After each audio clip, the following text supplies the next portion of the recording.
that yet, but yeah, fuck yeah. Here, let's put this on.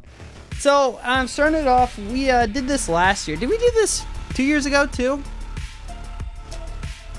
I don't know, but these are the Goosebumps Choose Your Own Adventure books. Give yourself goosebumps. Basically, what we're gonna do is we're gonna go through it, and as you read it, you're given options. Okay, and I'm gonna ask you guys, and you guys are gonna decide where we go. Okay, where we end up, and yeah, that's basically it. There's good endings. I'll probably go until we get at least some kind of good ending. We'll probably die. We'll probably game over before we can get a good ending, but you know, we'll just go back. Excuse me, dude. Little Halloween indigestion. Anyways. This one's called Trapped in Batwing Hall. I don't know if this is a school thing or what. I don't know anything about it. I just thought the cover looked cool. It's gold. It's also sticky. Every time I get one of these books, they're always unsettlingly sticky. I don't know why they do this. But anyways. So yeah, let's get into it. But first, what's up, Scoop? What's up, Ben A? What's up, P? What's up, Smog? Hello, Blake. And what's up, Pixel? How's it going? Thanks for the jack-o'-lantern good vibes. Alright. But yeah, fuck yeah. So we'll do that. We'll do this, and then after that, I'll do hot dogs, I guess. Yeah. Yeah, I'll probably do hot dogs. This should only like take an hour, so I'll do hot dogs for like another couple hours. All right, ready? You feeling scary and you feeling scared? Well, you're going to. Yeah, the answer is no, but you're gonna feel scared. Okay. Luckily, I'm wearing like a scary costume thing too. This is like the no job costume. This is like the no aspirations costume. You like that? Pretty cool, right? TT's and Tycho Switch? That's amazing news. Although it is not Halloween news, so I can't talk about it anymore. But thank you, Scoop. So how's the music? Is it loud enough? Do I need to bump it at all?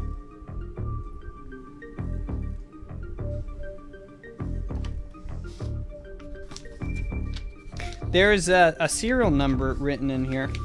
I like buying these used because you never know what kind of things can be written in there. I really hope we get some notes. Anyways, ready? Let's do it. Yeah, Trapped in Batwing Hall. That's it. Oh, wait, one more thing before we start. Does this have it too? Yeah! So these are from... I don't know which year this is from, but this is like the original printing. And on the back, you could sign up for the Goosebumps fan club, dude. And I'm so upset this isn't a real thing anymore. Because it's just $9, although it was in the 90s, so inflation, but still. And you get all this stuff. You get this like coffin-shaped goodie bag with like a Goosebumps water bottle and this Goosebumps watch. And last night, I like looked for hours trying to find that watch. And I found it, but it was like $30. I might still get it. I'm not sure yet. All right. Anyways, let's do it. So remember, yeah, you guys choose this. You guys choose what we do. Okay.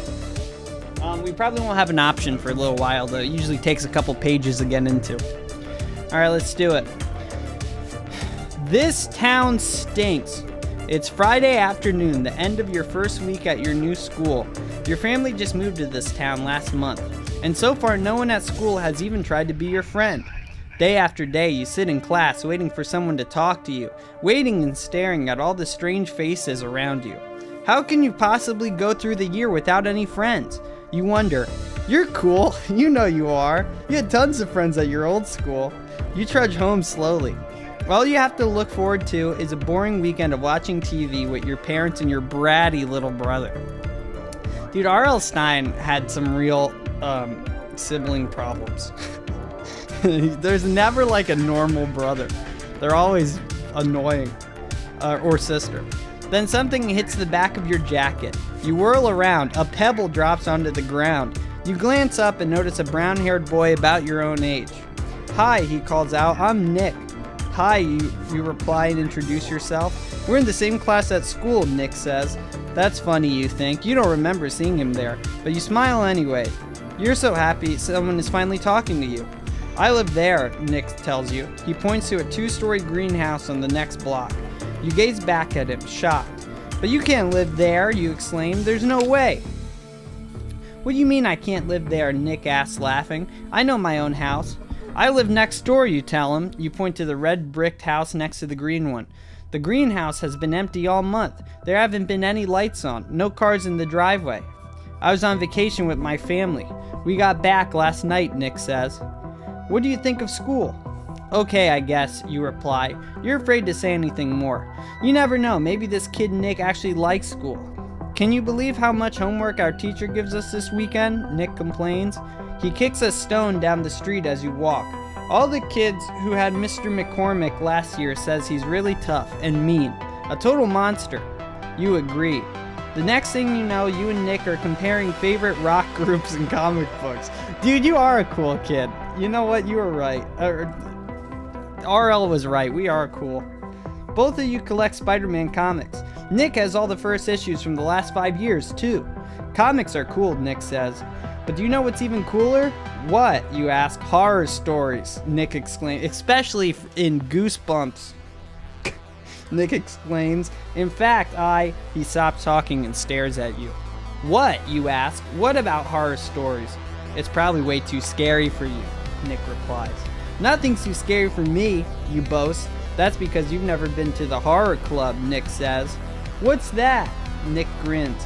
"It's a club I belong to. You gotta be really brave to be a member. When we meet, we tell spooky stories. Really scary." "Cool," you reply. "I love scary stories. Can I join?" "If you think you can handle it," Nick says. "We meet every Friday night at Batwing Hall." All makes sense now. Here we are. That's a deserted house at the dead end of our street. It was old Professor Krupnick's house. Professor Robotnik's house. "I've seen the house. It looks haunted," you tell Nick with a laugh. "Don't laugh," he warns you. "It is haunted." "Oh, fuck. Hurry to page 100. Jesus, to page 100. Woo. Man, usually it just says like page 4. Wow, big jump there. Guys, we're almost done. What was I gonna say? Hey, Flag. Hey, that's a great point. He did just get back from vacation. Well, no, because he said he was in the same class as us. But I don't think he is. I think he's a spook. I think he's a specter or something. But he said he was in the same class as us, but then we're like, no, I didn't see you. And so maybe he just came in here today. I don't know. It's either his first day of school back or something's up. Okay. Haunted? For real, you ask? For real, Nick replies seriously. That's why we picked it. Some of the scariest stories I've ever heard happened in Batwing Hall. Like what? Like the story of the kids on Halloween night, Nick says. They were all dressed up, trick-or-treating, and they found a syringe. They had weed, Tootsie Roll, and they got fucked up. Isn't that crazy that this says that? They were all dressed up, trick-or-treating. They rang Krupnick's doorbell. A figure dressed all in black answered, and the kids were invited inside, only they never came out. That is, listen, that's too real. That's too real, RL. What happened, you ask breathlessly? Nobody knows, Nick replies. But late at night, you could still hear the kids scream. Horrible screams. And when the moon is full, some people say they've seen little creatures in monster costumes roaming around inside the house. Trapped forever. I mean, this is, it's a lot darker when you're older. Wow, great story, you say. It's not a story, Nick tells you. He can't tell us this story. We're not in the club. He can't tell us a spooky story out of the club. Being a member of the horror club can be dangerous. Very dangerous. He pauses, then adds, Today is Friday. We meet tonight. Do you want to come? What do you think? Risk it and go to the horror club tonight? Turn to page 17. Say thanks anyways and go to page 91. Alright guys, it's our first choice. This is pretty quick too. Alright. if we go to the horror club tonight, press 1. If we say thanks anyway and don't go, press 2. Lost Orange is going in there. I see a lot of ones. A lot of adventurous people. Oh, Gordon's getting cold feet. I get it, Gordon. I'm a little scared already too. I kind of don't want to jump right into it. Oh, I'm seeing a lot of one. Are we split? 1 1 1 2 2 2 1. Hey Champa. Hey Gordon. Hey Synamic. Hey everybody. Hi Seminole. I think the ones take it. Barely by 1. Wow, look at that. All right. You guys are brave, man. All right, going to page 17 here. The horror club sounds great, you tell Nick. Count me in. I'll meet you in front of your house at 9 o'clock tonight, Nick says. You agree and say goodbye. Then you rush into your kitchen to find your parents. You tell them you've made a friend and you've been invited to a club meeting. They're so happy for you. Of course, you don't tell them that the meeting is in a deserted, boarded-up old house. At 9 o'clock, you join Nick under the elm tree in your front yard. A skinny, fidgety girl with messy, long, dark hair waits with Nick. This is Debbie, he tells you. She's a member of the club, too. Hi, Debbie says. You can barely see her face under all her thick hair. And she always seems to be squirming about. You wonder what's with this strange girl. You follow your new friends up the hill to the end of the long, dark street. The farther you go, the fewer houses there are. At the end of the road, all the street lights are out. The sky is pitch black. If it weren't for Nick's flashlight, you'd probably trip over your own feet. There it is, Nick says, pointing. Batwing Hall. Turn to page 96. Wait, yeah, just turn to page 96. Not hurry to page 96. I can take my time with this. A huge dark shadow looms at the end of the street. It's the mansion. You stop walking and gaze up at it. Nick shines his flashlight at the old house on the hill. Batwing Hall is a 2-story, old-fashioned house. All the windows that aren't boarded up are broken. Loose shingles flat from the roof. Paint peels from the weathered sides of the house. It looks as if no one has lived here for hundreds of years. You climb up to the sagging porch with Nick and Debbie. Tall, overgrown trees and bushes cast eerie shadows across the deserted lawn. Isn't this place awesome? Debbie whispers to you. Really cool, you agree. This house has been empty for 2 years, Nick tells you, ever since crazy old Professor Krupnik died. No one will buy it because it's haunted, Debbie explains. You notice she's chewing nervously at the end of her long hair. Yuck! It's not that. Oh, is that yuck? The front door was boarded up.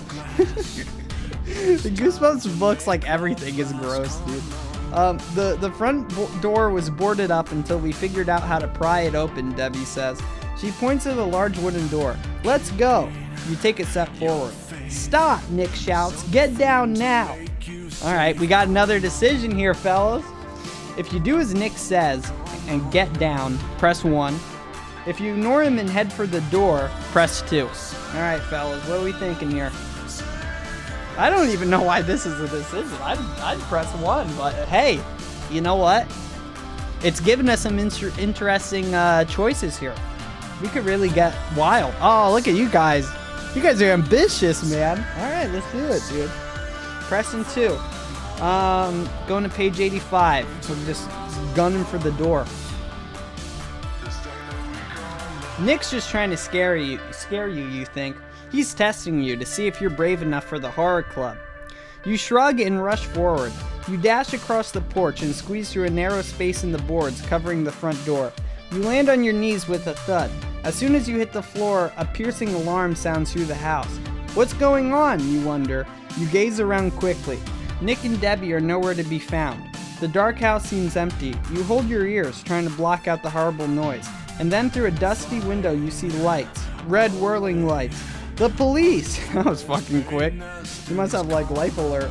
You've set off a burglar alarm. Now you're in big trouble. How will you ever explain this to the police or to your mom and dad? Too bad. It looks as if your adventure is over even before it began. The end. Nice job, idiots. We lost already. Okay? It's been fucking 15 minutes, dude. Unbelievable. I told you guys were too fucking ambitious. You fucking blew it. You know what, though? You know what? We deserve that because they hinted at it. They were like, until we figured out how to enter it properly. Okay, so we should have known that that wouldn't have worked. Just running up to the door. We fucked up. Yeah, split. That's record, fellas. Oh, Jesus Christ, guys. We really blew it this time. What's up, Team Major? What's up? Panpipes. Hey, fellas. Hey, Carpal. All right, you know what? It's okay. Let's keep track of our losses. I guess, okay, so what we'll do, all right. How's this sound?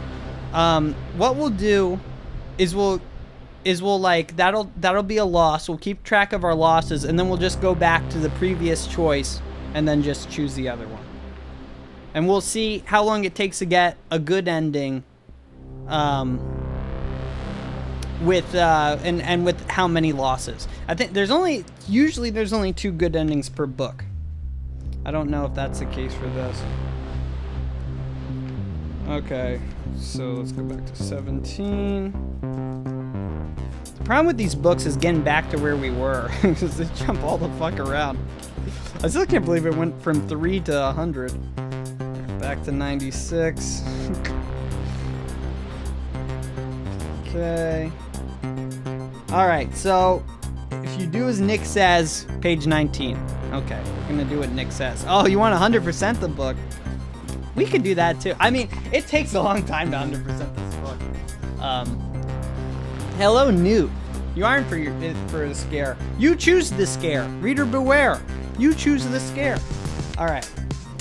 Back to page 19. 19, right? But we'll try to go down a lot of different paths. It's crazy, like, when you go down a path and then you start reading all the other endings and, like, they're totally fucking crazy, like, completely different things. You could really go on. I mean, there's so many different stories in these books. All right. What is it? You cry as your body hits the ground. We've got to be careful, Nick whispers. If anyone catches us going in the front door, we could be in big trouble. We're not really allowed in here. You nod and watch Debbie as she squirms and glances around nervously. You wonder why your new friends are so jumpy. You can't imagine how anyone could possibly see you in the darkness. But you figure Nick and Debbie know what they're doing. You stand and follow Nick and Debbie across the porch, keeping as quiet as possible. You pull up the broken boards on the front door. You enter the dark house. The air in the entryway is stale and dusty. You hold back. Is this not what we did before, though, but on our own? Didn't we, like, squeeze through? What? Through the boards? I don't remember. Nick motions for you to follow him. Oh, you hold back a sneeze. Nick motions for you to follow him. You creep after Nick and Debbie down a dark hallway. The floorboards creak loudly with each step. Then you enter a big, dimly lit living room. A broken chandelier sways from the ceiling. The faded wallpaper hangs in pieces from the wall. Dirty sheets cover what appear to be old sofas and chairs. And then you see them. Turn to page 75.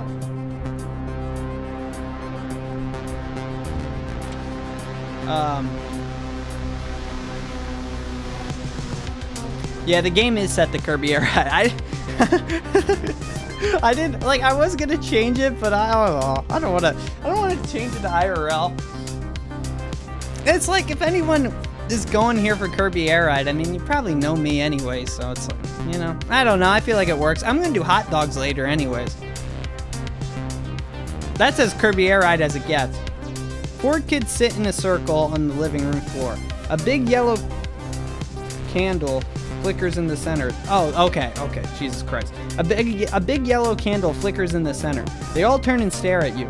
No one seems happy to see you. You stand awkwardly as Nick introduces you and says, "This is our newest member." "What are you talking about?" cries a girl with short curly red hair. She glares at you. "I brought a new member to the Horror Club," Nick repeats. "Not today," exclaims a large boy with bulging arm muscles. Oh shit, dude, this guy ripped. "Why not?" Debbie asks, squirming next to you. "Didn't anyone tell you?" asks another girl. "Tonight's the special night. You got to get that kid out of here. We're not telling stories tonight. The plan has changed." What are we doing, an armed robbery? Discover what's happening tonight on page 128. Oh my god, this is like almost the last page. Nick and Debbie quickly leave your side and huddle together with the other kids. You can hear them arguing about you. Then one voice rises above the others. But today is game day. You know what that means. I don't, you suddenly call out. You're sick of standing there. You want to know what's going on. It works. All 6 kids stop arguing. The girl with the red hair steps towards you. I'm Marcy, she tells you. There are no stories tonight. We're playing games instead. But new members can't play, it's a rule. Can you break the rules just this one time, you ask? These aren't ordinary games, warns the boy with the large muscles. These games are scary, really scary. The scarier the better, you announce bravely. This starts another argument. Some kids want you to stay and play. Others want you to leave. Debbie hurries over to your side. Through her mane of dark hair, she whispers, go home now. But at that moment, Marcy announces, it's decided. You can stay and play games with us. Great, you say, ignoring Debbie. What are we playing? Debbie knows something. Debbie was just... Oh, well, yeah, okay. That R.L. Stein. Alright, turn to page 66. What was I gonna say? I was gonna say something about that. Oh, it seems like they're creating like the stereotypical like cabin in the woods setup with like the 5 or 6 kids and like having the jock and the nerd, and I don't know, that's just what I thought when I heard that there was a fucking 12-year-old with bulging muscles in this. Why? I guess we'll find out. The game is called The Hunt, Marcy tells you. I'm captain of the blue team. Nick is captain of the red team. You watch as Nick picks Debbie and a skinny boy named Connor to be on his team. Ace! Connor Ace has short, bristly hair and a very strange smell. I know that's true. As Connor Ace walks by, you decide he smells as if he's been lying in a dumpster. Dude, I couldn't agree more. For the blue team, Marcy chooses a beautiful girl with long blonde hair and green eyes. Her name is Laura. She smiles shyly at you. Marcy also picks the guy in the muscle shirt. Wait, it's a muscle shirt? Is it like one of those like Halloween costume muscle shirts? Hi, I'm Martin, the kid says, pounding you on the back. Welcome to the horror club. He laughs and flexes his muscle shirt. You step back. Martin's arm is bigger than your whole body. That's 3 on each team, Marcy announces. Our new member can join either one. She turns to you. It's up to you. Which team will you join? Would you rather hang out with Nick, Debbie, and Connor Ace on the red team, or get to know Laura, Marcy, and Martin on the blue team? For red team, press 1. For blue team, press 2. Now, Nick and Debbie are the people we already know. And then, obviously, Connor Ace of Spades, the guy who smells like trash. But then on the other team is the hot girl, the redhead girl, and muscle boy. So there's your choices, dude. 1 or 2. You're watching this in the shower. Can you please give it a review? Can you please give it a rating? Hot girl always. All right. So is that a 2, Smog Champ? You gotta press 2 or it doesn't count. So far, 1 is winning by 1. Okay, we are tied up. Next, 1 or 2 I see is the tiebreaker. What are we doing? Where are we dropping? All right, P did it. 1. Oh, we got a bunch of 1s. Okay, 1. Going to red team. We're going to the Connor Ace team. Good grief. All right, turn to page 88. Dude, I can't believe they gave us a game over so soon, though.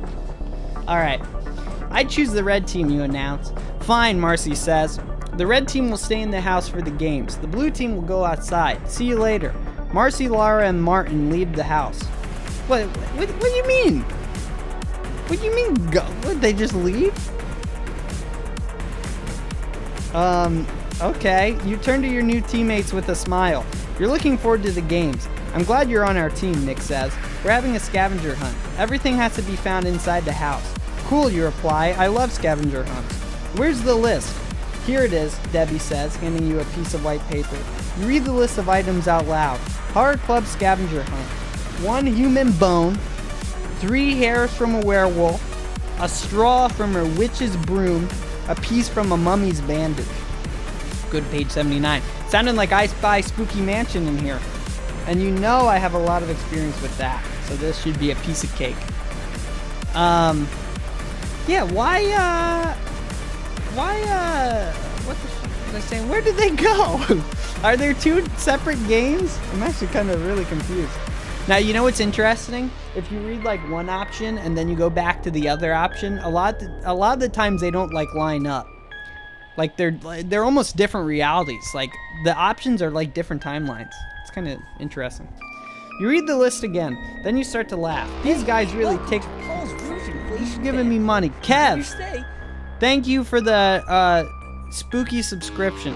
Welcome to the Goosebumps fan club. Welcome to the Goosebumps fan club. Any subscription I get tonight will receive one of these Goosebumps official fan club hacks with special Goosebump watch and special Goosebumps bottle, along with stickers and decals. Hello, Kev. Welcome back from the dead. Sorry that you got Mario Kart DS into AGDQ. I know you're really upset with that. Where the fuck am I? Okay, you read the list again, then you start to laugh. These guys really take this horror club stuff seriously, you think. Still laughing, you point to the list and say, great joke, very funny. Why are you laughing, Connor Ace demands. This list, it's a riot, you reply. You wonder why no one else has even cracked a smile. It's not a joke, Nick insists. That's the list for our scavenger hunt. Give me a break, you say. You expect me to believe that? Where would I find those things? In this house, Debbie replies matter-of-factly. Yeah, right, you scoff. I'm supposed to believe that there really are werewolves and witches and mummies? It's true, Connor Ace says. Do you want me to prove it? Nick asks with an evil grin. A very evil grin. What is Nick up to? Turn to page 47. This book's been pretty good on options so far. Oh, we got 3 options? I guess that's good. I feel like some are pretty bad with options. Gordon, thanks for the bit. Sub. Bit. Fuck. And got a small blister. Well, you better toughen up, pussy. You better take some sandpaper to those hands. Better get fucking ready. I remember just constant, absolute terror, and I can't explain how it's really hard to shower with this in your right hand. Well, what do you rate it? Yeah, especially when you have King's chicken in the other hand. You're gonna get killed. Everyone would pick the open AGDQ. No, that was real. That was Saturday. Okay, you say. Oh, you think it actually would? I was actually thinking about it. What if Kev's Mario Kart DS run actually did open? That'd be fucking epic. I could see it being true. I could see it actually happening, but I don't know. I don't know if they would ever do a racing game. I don't know. Okay, you say, go ahead. You asked for it, Nick says. He glances at Debbie and Connor Ace. They nod with excitement. What's going on, you wonder? Slowly, Nick brings his hands up to his cheeks. He hooks his thumb under his chin and rips his face right off. You gasp. The head of a green-skinned reptilian monster stares out at you from the top of Nick's body.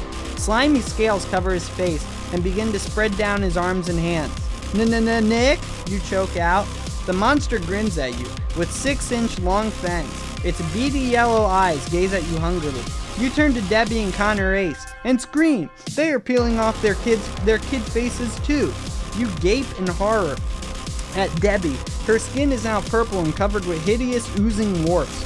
Her eyes have turned completely white and seem to bulge out of her head. And her hair, it's wriggling with enormous black tarantulas. Now you know the truth. These kids are monsters. What's next? Go to page 114. I want to see what kind of monster Connor Ace is. I want to see why he smells like garbage. I've always wondered that. Dude, that was a little scary. Okay, take a second to regroup. Everyone all right? Everyone doing okay? Whew, okay. Yes, I am going to AGDQ. I am all registered. I made it in. I'm really excited. This AGDQ is going to be great, dude. I'll talk about AGDQ later, by the way, like during Hot Dogs. A lot to talk about. Like, a lot of my friends got runs in, and I'm happy about it. It's going to be so great. Everyone's got their runs in. I'm just there to party, dude. I'm going to get fucked up, this HDQ, dude. If you ever see me at HDQ, I'm not drunk. Get me drunk. All right, you turn and sprint for the front door, but the entrance is blocked by Connor Ace. He grabs your shoulder and you nervously stare up at him, way up. Connor is turned into a 7-foot-tall giant with one red eye in the middle of his forehead, and the stench coming off his body is unbearable. You're telling me, brother. Where are you going, he growls. I need to go home, you mumble. You duck under Connor's massive arm and lunge for the doorknob, and miss. The monster that used to be Nick beat you to it. Nick locks the door and says, "Not so fast, it's time for the scavenger hunt." Scavenger hunt? There's no way you're sticking around to play a game with monsters, unless this is all a joke. Hey, that's it, you think. It's all a joke. They must be wearing monster costumes under their human costumes. But then there's another human costume under the monster costume. It's like onions. No, you think again. They can't be wearing costumes. They're way too real looking. Quick, you have to make up your mind. If you're sure it's all a joke, press 1. If you believe the monsters are real, press 2.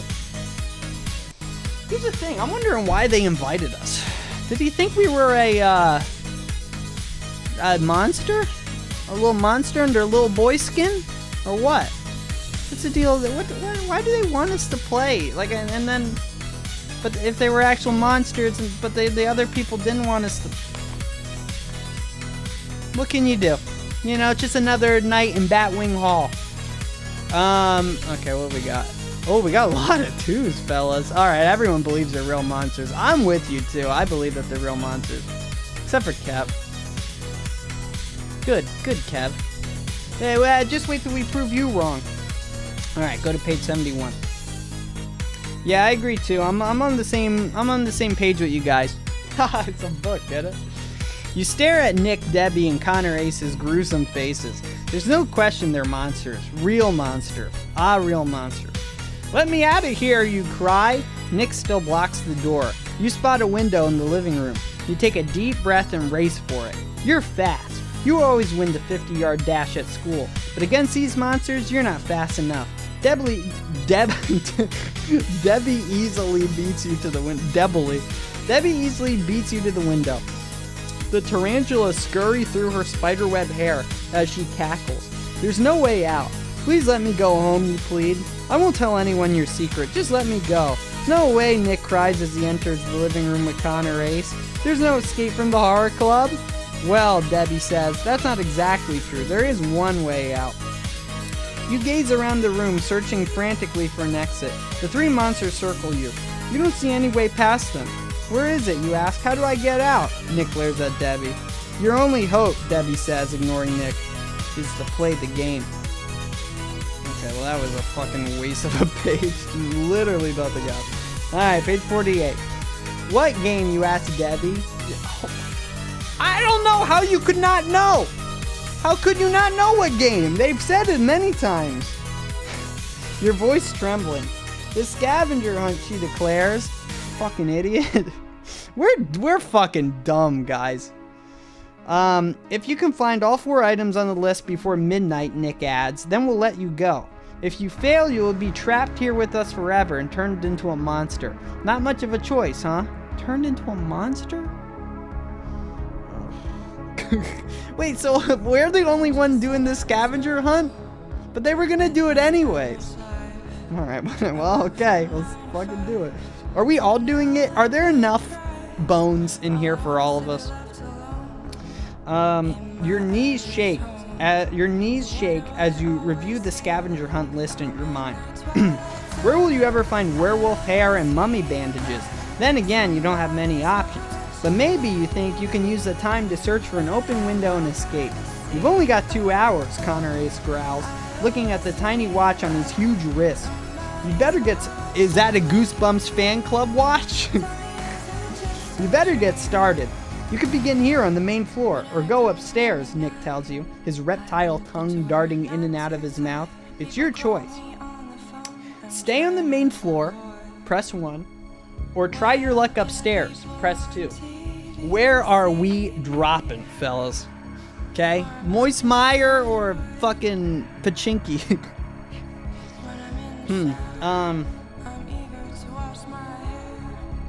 Yeah, this is... They were... I just love how your choices, like, change everything that happened prior. You know, it's like... They were gonna do a game, and then half of them left, and then now only you're doing the game. I don't get it, but... You know, it's Goosebumps. Guys, we're having fun, guys. Alright, what do we got here? 1, 2, 2, 2. Is that 3 twos? Yeah, 3, 2, 4 twos. I think that's 4 ones, though. Are we all tied up? Oh, shit. Alright, next 1 or 2 I see by someone who hasn't voted yet picks it. Tied up, dude. Oh, their BBQ got it. Alright, 2. We're going upstairs. Well, I actually agree. So... Joke's on you, 1 idiots. I would go upstairs. Oh, by the way, look at this. If you go stay on the floor, turn to page 11. If you go upstairs, turn to page 111. Cool little writing trick that our boy RL did on that one. Shout out to RL. BBQ fucked it up for everyone. Thank you, Soft Pizza Man. Upstairs, you tell the monsters. I'll search there first. Connor Ace begins laughing. A low, deep laugh. Did you hear that? He tells the others. Upstairs. This should be good. Have you made the wrong choice? You wonder. It doesn't matter. You have to do something. You cross your fingers that there may be a way to escape upstairs. A way out of this house of horrors. Oh, jeez. All the 1990s trapped in this book are making me sneeze. Head toward the main staircase in the front hall. There's no electricity in the old mansion. Your shadow flickers in the spooky light of the kerosene lanterns. Debbie follows close behind you. You pick up your pace, just in case one of those huge tarantulas decides to jump from her hair to yours. This makes sense why she was chewing on her hair. Well, not really. But, I don't know. I guess, kinda. The stairs are covered with a thick layer of dust. Slowly you start to climb. One step, then another. The wooden boards creak and groan under your weight. The staircase stretches upward into total darkness. Behind you, the 3 monsters noisily whisper to each other. You don't know what they're saying, and you don't care. You just want to get out of here. Now! You take a deep breath. It's time. Time to escape. You sprint forward. Run to page 28. Sprint to page 28. Yeah, see, maybe going upstairs wasn't a good idea because he was saying how he wanted to escape. It's harder to escape upstairs. But you know what I'm saying? I don't want to escape. I want to play the game. I want to go on an adventure. This kid's scared, you know? He's scared of opportunities. He's scared of life. Before you go too far, you feel a strange tingling sensation all over your body. But you don't have time to worry about it. You must escape. The monsters are gaining on you. You fly up the stairs now, 2 steps at a time, and then you stop. The tingling is getting worse. Keep going, you say to yourself. You got to keep going. The monsters are only a few steps behind. You try to run, but you can't. Something's wrong. You're stuck in the middle of the staircase. You can't move up. Your legs are paralyzed. Nick, Debbie, and Connor Ace close in on you. Connor Ace's odor makes you gag. Dude, I've been there. But you're trapped, frozen in place. Need some help? Nick asks with an evil snicker. If you accept the monster's help, press 1. If you refuse, press 2. This is a confusing choice here. Because like metagaming, the obvious choice is to accept. But I feel like going against the mold sometimes is kind of like the one that you think wouldn't work is sometimes works. I don't know. They do actually do a good job of switching it up. So I really don't know. I don't know what you would be able to do if you refuse though. Looks like 1s are taking it. Yeah, looks like 1s take it. All right, let's see if you guys are right. I don't know. I think I probably would have chose 1 too. I don't know. All right, 51. Here we go. But it's like you always like choose. I feel like you always choose the optimal choice or the smart choice, and it's game over. But let's see. Yes, help. You cry, still frozen in place. Then you hear Connor Ace's deep, rumbling laughter. You fell for it. You fell for our trick, he taunts. What trick, you ask? The force field. You're trapped in a force field, Connor tells you. Debbie and Nick laugh along with him. Force field, you exclaim. Turn it off. Let me out of here. Sorry, Nick says with his reptile-like hiss. You can't escape. When was he a reptile? Oh, I guess... Was he always a reptile? Did he have scaly skin? I don't remember. Nick says with a reptile-like hiss, you can't escape from Batwing Hall. That's right, Debbie sneers. The force field doesn't turn off until 1 minute after midnight. That's 1 minute after you've turned into a monster, Connor Ace leers. Then the monsters lumber down the stairs, leaving you alone, trapped in the force field. You glance at your watch. Time is ticking away. You struggle, trying to break through, but you can't budge. You're stuck until midnight, until it's time. Time for a monster of a change. The end. And I was just saying, by the way, unbelievable, dude. Another loss. I fucking knew it. I knew it. I knew the obvious choice wasn't gonna work. I fucking knew it, dude. Well, there's our second death. Alright, you guys are really fucking it up tonight, man. Unbelievable. So now we're stuck in a force field. I don't get it. What fucking force field? Like, but it we moved into it though. I don't know what that means. Anyway, okay, so let's go back to our last decision and choose not to do anything. Here's the thing is I don't know. Fuck. Do you guys remember what page that was on? That's what sucks about this is Alright, I'm gonna just go through a long... Okay, I remember one of them was like 130 something, right? Were we on 130 something?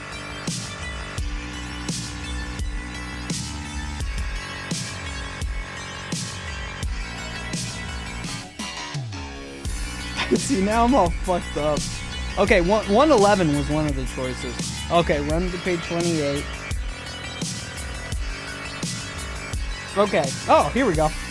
Alright, if you refuse, turn to page 61. If you refuse their help. Ay, fellas. Yeah, thank you, Smog.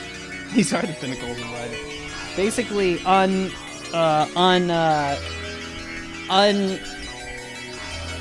holeable. Is that a word? Get away, you cry out to the monsters. I don't need your help. The three monsters laugh and laugh. You try to ignore them and concentrate on moving. He doesn't get it, you hear Nick whisper to Debbie. He doesn't know he's trapped in a force field.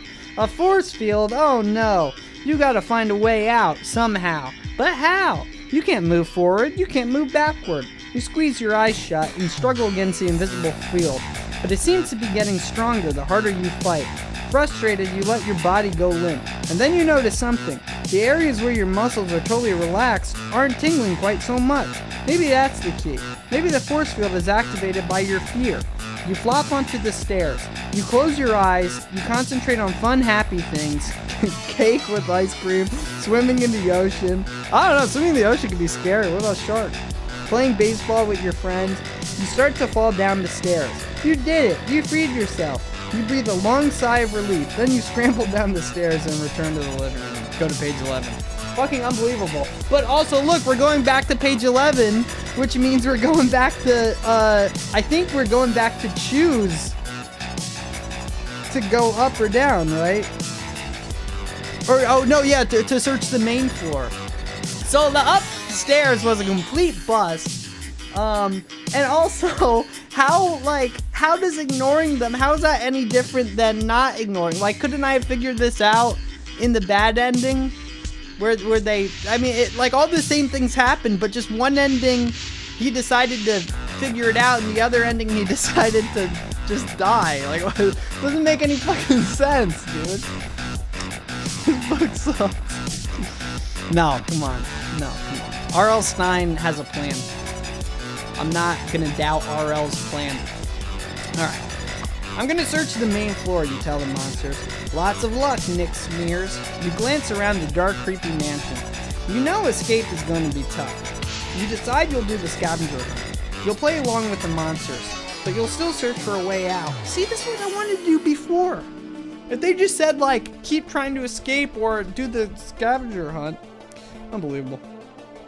But you'll play along with the monsters, but still search for a way out.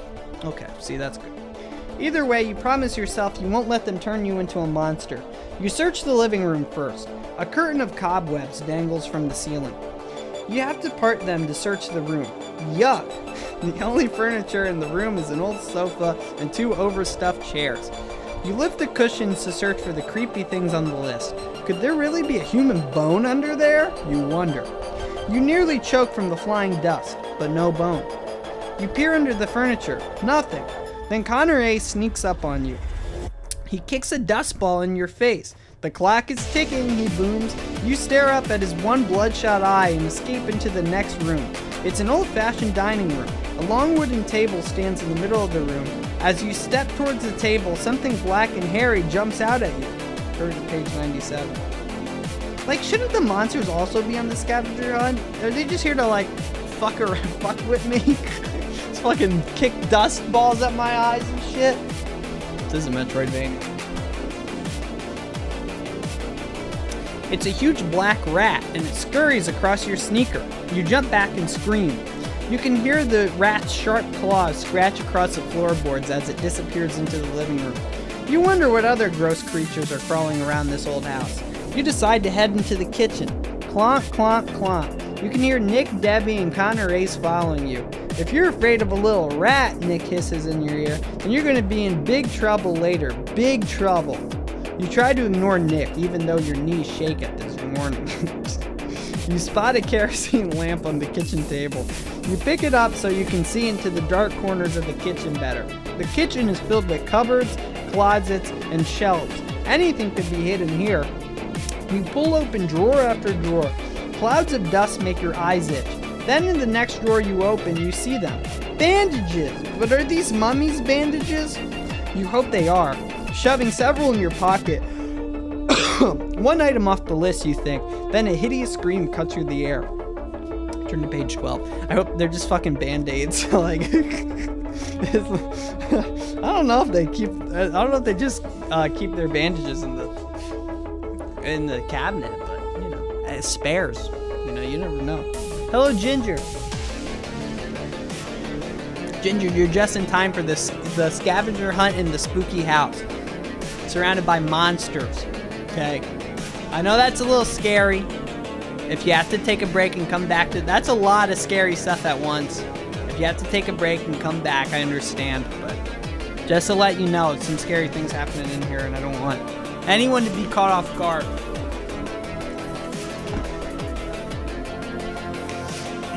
Could it be a human scream?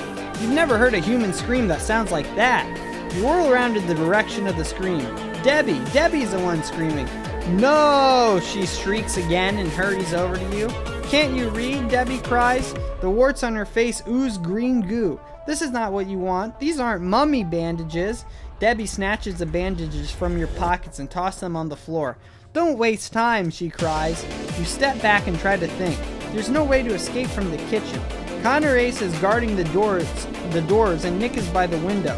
You have to find the items on that list. You gaze around and then head for a tall, narrow closet and freeze in horror. A thick pool of something red and sticky is seeping underneath the door. It looks like blood! What do you do now? To open the closet door, press 1. To go back and check the dining room again, press 2. Alright, dude, something wackadoo's up with those bandages. You guys better keep those in mind, okay? You better remember that. Although I don't think there's any really option to go, like, fuck with the bandages. Oh wait, were the bandages in the dining room? Or was that the kitchen? Oh no, yeah, that was the dining room. Hey, honestly, my vote's for for number 2 then. Maybe we could figure something out. Get to the bottom of this whole thing. Ooh, looking like a lot of ones though. Oh my god, it's all ones. Except for Pix. Pix is the only one with some sense in here. Unbelievable. Alright. We're gonna go to the closet door, dude. We're gonna get fucking slimed. We're gonna get some fucking icky blood on us. Alright, 83. Your heart thuds as you approach the closet door. The pool of blood grows larger on the floor. Yeah, but you know what? It could have been a red herring. You know, you really just can't have sense going into these books. So maybe you're all right. Maybe you're all geniuses. So far, you haven't been, though, okay? 2 losses. Unbelievable. Step it up, fellas. Your heart thuds as you approach the closet door. A pool of blood grows larger on the floor. Bars. Slowly, you pull the door open and gasp. There's no dead body in the closet. No dead anything. Only a broken jar. A jar of raspberry jam dripping onto the floor. You sigh with relief and explore the closet further. The shelves are crammed with rusty cans of vegetables and moldy sacks of flour. You quickly search all the shelves, but find nothing. Then you spot it. A plastic shoebox on the bottom shelf. You reach down and open it. You can't believe your eyes. Nestled in the center of the box, on a dark piece of cloth, is the skeleton of a human hand. Oh, gross, you moan. You try not to wonder whose hand it was and how it got in this box. You found our skeleton in the closet, Debbie sings out. You nod. You're glad you found something on the list, but you don't want to touch the hand. You start to carry the box away from the closet, but Nick stops you. The list says 1 bone from a human hand, not the whole hand, he reminds you. His reptile tongue darts in and out of his mouth. You stare down at the hand. 1 bone! 1 bone! It's just really, this is just a whole sentence. 1 bone! Exclamation point. That's so funny to me. I don't know why. Rattle over to page 67. Dude, would a skeleton, I guess skeletons rattle, but like would a hand rattle? Unbelievable. You need only 1 bone. You take a deep breath and grab hold of the skeleton hand. The yellowed fingers feel icy cold. You grasp the pinky and twist. It comes loose with a sickening snap. You drop it in your pocket and try not to think about it too much. How much time we got for this scavenger hunt, by the way? Do we know? You glance at the list again. Now all you have to do is find the 3 other items. 3 hairs from a werewolf, a straw from a witch's broom, and a piece from a mummy's bandage. The faster the better, you think. You dart out of the kitchen and return to the dining room. Psst, psst. You gaze around nervously. Over here, Debbie whispers from a shadowy corner. Find out what Debbie wants on page 6. Bring it back, dude. Rolling back. Oh yeah, until midnight, that's right. I forgot. Very perceptive. Good job, Ben Egg. Okay. You get a little goosebump point for you there.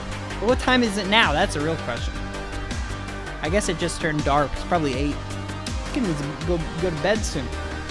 Debbie is standing by herself in the corner. You figure Nick and Connor Ace must still be in the kitchen. You approach cautiously. Well, hey, we got to finish before midnight my time, okay? We got an hour and a half. Do you really think the scavenger hunt is for real? She asks, glancing toward the kitchen. Yeah, you say. You guys promise that you'll let me go if I find the items by midnight. Debbie starts laughing. A hideous cackling laugh. Fool, she cries. It's a joke. You're never gonna make it out. You don't know whether to believe her or not. What do you mean, you ask?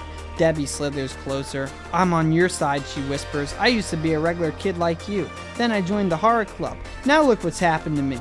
You stare in amazement at Debbie's hideous monster face. Is she for real? Was she really once a kid like you? I want to help you, she says. If you follow me, I'll help you escape. You know, this is good. I was just gonna say, like, Debbie used to be on our side. What happened? Now she's mean. But look at this. If you think Debbie is telling the truth, press 1. If you think it's best to continue the hunt, press 2. You know what? I'm following my heart here, okay? And Debbie is in my heart. I'm pressing 1. But don't let that affect your decision. Okay, I might be a Goosebumps expert, but, you know, you can't be an expert with these. By the way, reminder, I haven't said this, but I have not read this book. The only, I only read like one of these when I was a kid. And then other than that, the only other ones I read were the ones on stream, but it's a little hormonal. That's what you know, we all had those days. We all get those that way. You know what I'm talking about. Everybody makes mistakes. Okay, what's that?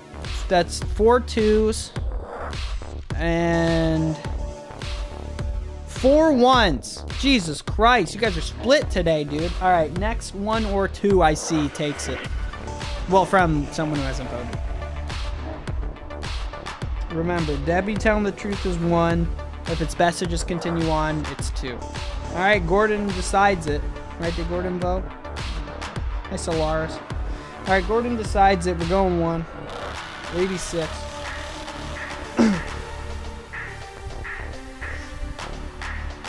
I agree. I think you guys are onto something here. Or not. I mean, you really never know.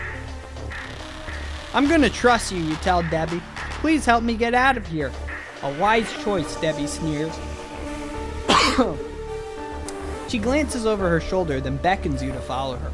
Be quiet, she warns. There's no telling what Nick and Connor Ace will do if they find out. You creep down a long dark hall behind Debbie. The tarantula squirmed wildly through her hair. You are glad Debbie, with her gross purple face, is really a friend. I don't think you're the friend, Buster. Unbelievable, dude. Then you reach the end of the hall, and there stands Nick and Connor Ace. Saliva drips from their mouth as they smack their lips. Then 7-foot-tall Connor Ace lumbers towards you. His enormous arms reach for you. You glance back at Debbie for help. She's your friend, right? Heard to page 38? Honestly, I'm surprised they didn't give us a game over there. That's nice. Woo. Don't worry, we're good. We're still okay. I thought it was gonna be the end. Oh, a little R.L. Stein red herring there. Little trick or treat. Wrong! Tricked you again, Debbie cries, cackling hideously. I can't believe you fell for it. Now it's time to turn you into a monster. Connor Ace is only inches from you now. You search frantically for a way out. You tuck your head to your chest, close your eyes, and race back down the hallway toward Debbie. You barrel right into her and knock her to the ground. Oh, fuck. Yeah, you purple-faced fucking freak. But Nick and Connor Ace are only steps behind. Come back, Debbie wails at you. You run, faster, faster. Down dark hallways.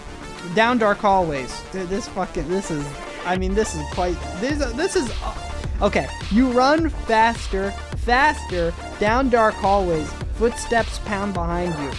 That's 5 sentences. Jesus Christ, RL, man. I mean, come on, I know you're a genius, but jeez. You have no idea how to get out of this house, and then you see a door, a bright green door. Open the door on page 43. No options here, we're just going right through it.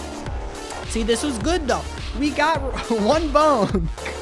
We got rewarded for trusting, or maybe we got rewarded for remembering that she was nice to us before. Also, our playlist is over here, so let's switch to the next one. I don't know, but either way, that was nice. I thought it was Dunzo. I thought we were Glovered for a second. What the fuck are we? 43. You pull open the green door. You find yourself back in the living room. This house is like a never-ending maze, you think. You glance behind you. No sign of Debbie, Nick, or Connor Ace. You check your watch. It is 10:50 p.m. That's kind of almost true. You have only a little over an hour before you turn into a monster. You're trying to decide what to do next when you hear a strange noise. Thump, thump, scrape. The noise grows louder and louder. Thump, thump, scrape. You slowly turn and find yourself staring at a mummy! A 6-foot-tall mummy wrapped in old yellowed bandages that are starting to unravel. Its eyeless, mouthless, bandaged face seems to stare back at you. A sour smell invades your nostrils. The smell of decay, of rotting flesh, of death. You gag and hold your nose. Then the mummy turns stiffly and disappears down the hallway. You don't want to follow it, but you need mummy bandages for the scavenger hunt. You have to follow it. You have no choice. No, we don't have no choice. Go to page 26. So the mummy just fucking doing his own thing. Hey, respect. Just rip one of those off. I still want to know what the deal was with those bandages, with the fucking band-aids downstairs. With the Ace bandages. They just made that girl blow up when we held it, right? What the fuck was going on with that? I wonder if we're gonna come back to that at all. I don't know. Oh, here. I'll link that last video that I was playing. It's a synthwave horror video from New Retro Wave. So I just created the website. I just made my website with Wix. Here's that last one. It's in a playlist of a bunch of others, but they're not all Halloween mixes.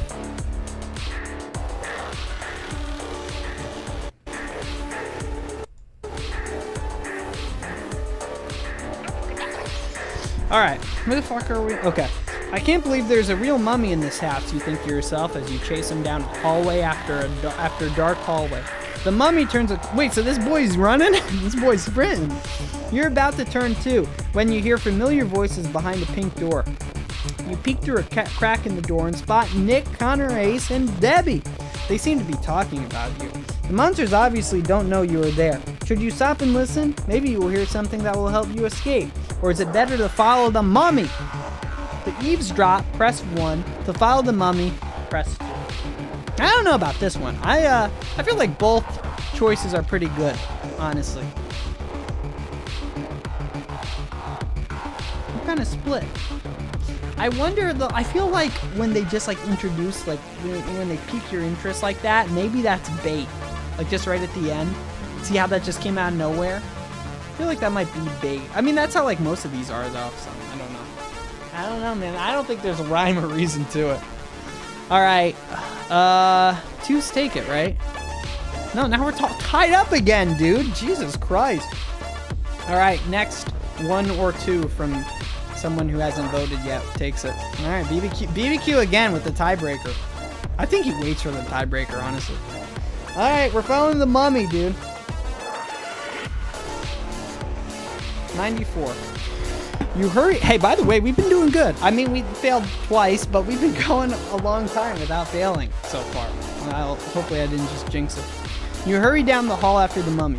There's not much time. You still need 3 more items for the scavenger hunt. There doesn't seem to be any other way to get out of Batwing Hall. That's true. That's smart. Those of you who are thinking about, like, you know, time management, look at that. You probably saved us, honestly. RL always rewards time management, dude. It's the most important thing to that guy. Scheduling. There doesn't seem to be any other way to get out of Batwing Hall. As you continue, the putrid smell grows stronger. Are you sure that's not just Connor Ace? Guy smells like shit. Then at the end of the hall, you see a beautiful gold mummy case. And leaning against the wall beside it is the mummy. He's just posted up on his case. Fucking loitering. The mummy's head rests on the case. Strange snorting noises comes from under its bandages. With the start, you realize that the noises are snores. The mummy is asleep. He's not in his coffin. He's just fucking asleep next to his case. You know that a piece of a mummy's bandage is on the list, but what's the best way to get one? You spot some torn pieces of bandages inside the mummy's case. Should you take a piece from there, or should you try to pull a strip off the sleeping mummy? Either way, you better hurry. It's less than an hour until midnight. Alright, if you take a piece of the bandage from the case, press 1. To tear a strip off the mummy, press 2. I don't know about this one. I feel like obviously they want us to go in the case, but I feel like going in the case is bad. I feel like, or because I feel like, I don't know. This is a rough one, man. All right, I'm seeing 1s. I think we got a bunch of 1s.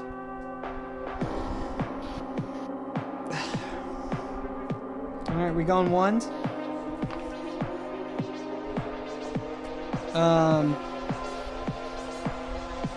Wait, no, we're tied up.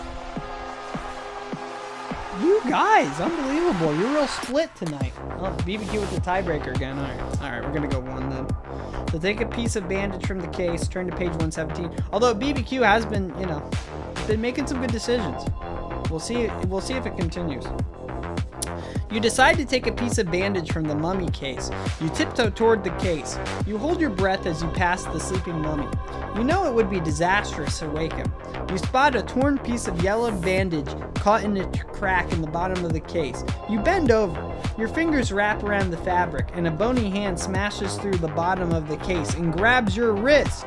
Ah! You scream as you try to wrench free, but the hand has an iron grip. It's pulling you into the mummy case. You kick wildly. You scream and scream, but it's no use. You're in the mummy case now, and then the lid slams shut. Your chest tightens. You begin to sweat. The little bit of air in the case is hot and stale. It's going to suffocate, you think. I'm going to suffocate, you think. You bang frantically on the lid of the case. Help, you cry, help! But you know there's no way the three monsters are going to save you. You pound on the lid again, and to your surprise, it opens. We're not going to be in the same place. Oh, not dead, by the way. We're good. We're all right. Okay? Everything's okay. Everything's, everything's good. I said everything's virgin. I don't know what that means. 37. All right. Shit. What's it gonna say? You see how all these options are like, I don't know, like there's like the obvious choice and then the not obvious choice. Why can't we just have like two like equally weighted choices? Makes me do mind games with myself, man. RL's playing games with us, man. I don't like it. Get out of my head, RL. As the mummy IRL time. As the mummy case lid creaks open, you bolt up. Everything looks different. Called it, dude. Now I'm in his mind, huh? Look at that. You're not in the upstairs hall of Batwing Hall. You're not in the upstairs hall of Batwing Hall anymore. How the fuck did we get upstairs? Weren't we downstairs the whole time? When the fuck did we get upstairs? We went through the force field last time we got upstairs. Oh, that is bullshit. You jump out of the case and stare some more. You're standing in a long corridor with walls made of stone. It's cold in here, and you shiver as a chill runs down your spine. At the end of the corridor, you spot a door. You begin to walk towards it when you hear strange voices chanting. The words bounce off the stone walls and echo loudly in your ears. And then through the door, a line of black-haired men in long white robes march in. Their eyes seem to cut right through you as they grow nearer, chanting, the same spooky verse over and over again. What's going on, you demand? Where am I? But the men don't answer you. They form a circle around you and slowly move in, closer and closer. Quick, go to page 58. Guys, we're moving. We are in a fucking cult now, dude. Hello, Ricky. Ricky. For when things get scary. I do need to make a dog emote. Well, I have the file for the air-eyed hot dog. It was a damn D&D adventure. Maybe one day we need to do a Goosebumps D&D. That's fucking epic. But right, they didn't say that we went upstairs, right? Oh, now that's the scariest part of this book, man. These plot holes. Fucking, where are we, 58? Your heart pounds wildly as the chanting men surround you. Halt! A deep, gravelly voice calls out. A tall, white-bearded man dressed in long blue robes has magically appeared behind you. He's holding a clay tray with pots and jars and some creepy instruments you've never seen before. Who are you, you cry? What's happening? I am the wizard, the man says. You are in the palace of Ramalama, an unimportant Egyptian king. Unimportant? He points at the chanting men. These are the king's priests, and legend decrees that anyone who enters these chambers must be turned into a mummy. A mummy, you cry. But I came here by accident. No matter, scoffs the wizard. Prepare to be mummified. Wait, you plead. You give the wizard your most pathetic look. He takes pity on you. I will give you one chance to escape, he declares. The wizard sets the tray down. He reaches into his robes and pulls out his dick. And pulls out two stones. In his right hand is a glowing red stone. In his left hand is a dull gray rock. Dude, we're about to get red-pilled, man. One stone is an enchanted stone, he explains. It will return you to where you came from. The other stone is an ordinary rock. Pick one. Oh, RL with the real mind games, guys. Alright, if you choose the glowing red stone, press 1. If you prefer the gray rock, press 2. This is Indiana Jones 3 Last Crusade situation, if I've ever seen one. But that's also probably what RL wants, so I don't know. Yeah, damn ass gay ass rock. Unbelievable, dude. Well, you vote. Let me put my headphones in because my speakers are going all wackadoo. The audio should still be good for you guys though. Unbelievable, guys. Hey, we've been going for a while without gaming over. I think, has it been like a half an hour? Maybe something like that.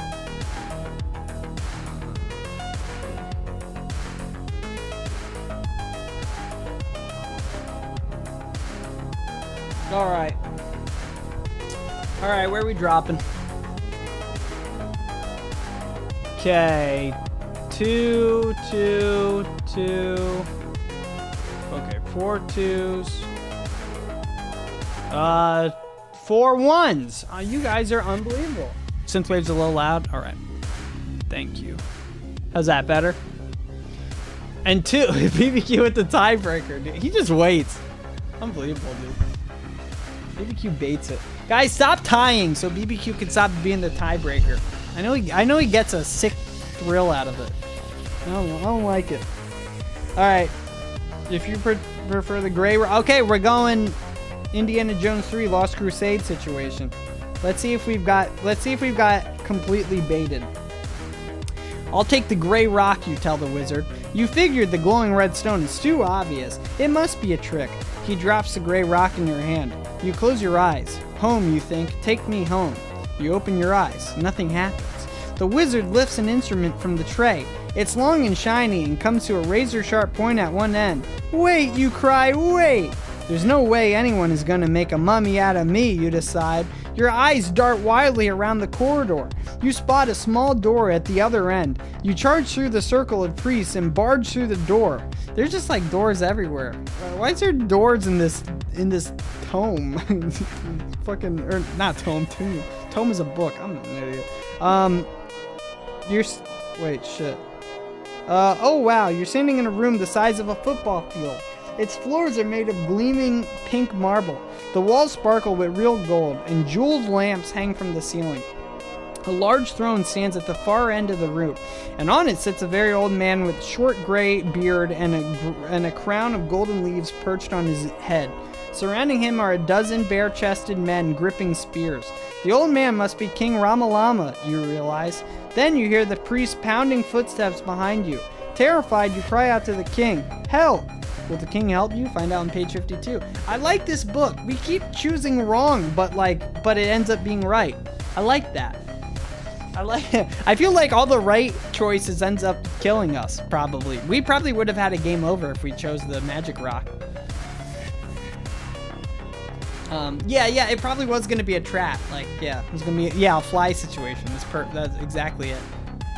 This Ben's thing? What was Ben's thing? No, Ben doesn't count. Someone ban him. Honestly, seriously, if you guys want one of these, or any Goosebump books, they're really all on Amazon for like $7. I mean, it's like nothing. I have another one coming, by the way. So we'll do another one of these nights sometime this month. And maybe even more. Kev's gonna come over. I want to do one with Kev. I don't know if he's still here, but... Well, then fuck Amazon. You could get it on eBay. They're pretty available. And this one's been fucking snotted on by like a billion kids. And, that's kind of what it's all about for me. Before the king can speak, one of the priests throws his arms around your throat. Come with me, he snarls. Stop, the king orders, before the priest can drag you too far. Who are you? I'm just a kid. I'm just a kid. You try to explain? I don't know how I got here, but I really want to go home. Let the intruder go, the king orders the priest. Then he turns to you. I don't know how to help you return, he admits, but I like you, and I would be honored if you would agree to stay here with me. You don't know what to do. Should you stay with the king or leave the palace? This is weird. This is just such a fucking rabbit hole. What about the... Did we even get the bandages? We got the bandages, right? We still just need 2 more. Alright, if you accept the king's offer to stay, press 1. If you decided to leave the palace, press 2. Well, I mean, we can leave. So we just doesn't... If we leave, we're just gonna be in this fucking medieval land, or this, like, old Egyptian land, right? I don't know, guys. I don't know what to tell you, guys. This is a real pickle that we found ourselves in. But hopefully the geniuses in the chat will help us figure it out. While you do that, I'm putting on the Halloween 3 soundtrack. You know what? I should put that on here too. I'm gonna sync it all up. Oh, this is a good one, dude. Tell me if it's too loud. Oh, there's a lot of ads in it. You know what? Never mind. There's too many ads. We'll just keep doing this. All right. Yeah, fuck the king. I mean, I don't know. That might be what his plans are. 5 1s and 4 2s. Ooh, guys, you're calling it close here. Thank you for counting. Hello, Tones Balloons. All right. We're going 1. Where are we dropping? We staying with the king? No, we're staying with the king, dude. King Cozy. 24. Okay, you tell the Egyptian king, I'll stay. Wonderful, the king exclaims. He steps down from his throne. I mean, it is better than the monster house. Follow me, he says. You stick your tongue out at the priest. Then you turn and follow the king from the throne room, down a long hallway and into a small room. The room has dark marble walls and a low stone ceiling. In the center of the room is a stone table. Your legs begin to tremble when you see what rests on the top. The tray with the strange instruments, the mummy-making instruments. Lie down on the table, the king commands you. Oh no, oh brother. He's gonna make us into a mummy. But, you said, I was gonna stay with you, you protest. That's right, the king agrees. But I am old, I will die soon, oh shit. And I want to bring you to the afterlife with me, this is fucking weird. You need to be mummified now. The king calls this fucking book. The king calls for the priest. They dash in and strap you to the cold table. You kick and yell, but no one pays attention. They're too busy preparing the bandages. Your bandages. One priest holds 2 instruments over your head. They look like a long skinny hook and a long skinny spoon. What are you gonna do, you cry? Go to page 120. We're still alive. I mean, we're making like all the wrong choices, but apparently that is correct in this book. I wonder how many like choices we've survived at this point. It's pretty good. The king points at the instruments. First, we need to remove your brain. My brain, you screech. Yes, the king says calmly. The skinny hook is pushed up your nose until it reaches your brain. Then we wiggle the hook back and forth, to make your brain mushy. You break out in a cold sweat. Your heart hammers away in your chest as the king continues to explain. Then we take the long spoon, slide it up your nose, and scoop your brain out, a little bit at a time. Your stomach feels like it's about to heave. No, this can't be happening to me, you think. You flail about wildly, trying to escape. Now don't make a fuss, the king says. It is a great honor. Then the king nods to the priest, and they begin to unroll the bandages. Too bad, it looks as if this time you've gotten a little too wrapped up in your adventure. The end. It was, we actually did fucking lose. Damn it! They did the page switch! I thought we were okay! Fuck. We actually did just, damn it. Hey, that's dark, man. You just get your fucking brain squished up. Well, great. Fuck, okay, well, let's go back to the last decision. The problem is I have no fucking clue. Okay, okay, we checked the closet. So let's go to 83. Alright, sorry, I gotta get back to the fucking mummy's tomb. Rattle over to page 67. I need a drink, dude. I'm getting hoarse from all this reading. 6. Sorry, we're gonna be on quite the hunt here. 86. We're still all the way back here with Debbie. Remember when we believed that fucking jerk? Fucking bully? 38. 43. 26. Oh yeah, we still gotta do all the mummy shenanigans. Follow the mummy, 94. Gotta keep better track of this. 117. It's just like, I let go of the page because I thought we were good because it did the page switch on me. Now I know, dude. RL really tricking me up. You can never be sure with that jovial Bob Stein. Okay, we chose the Gray Rock, 34. We're almost there, fellas. We're almost to the promised land. 52. Okay, if you accept the king's offer, 24. If you decide to leave the palace, sprint to page 89. Okay, 89. Here we go. Let's hope this is also not a dead end. If this is a dead end, I don't know what to do. All right, we've gotten 3 failures now. Yeah.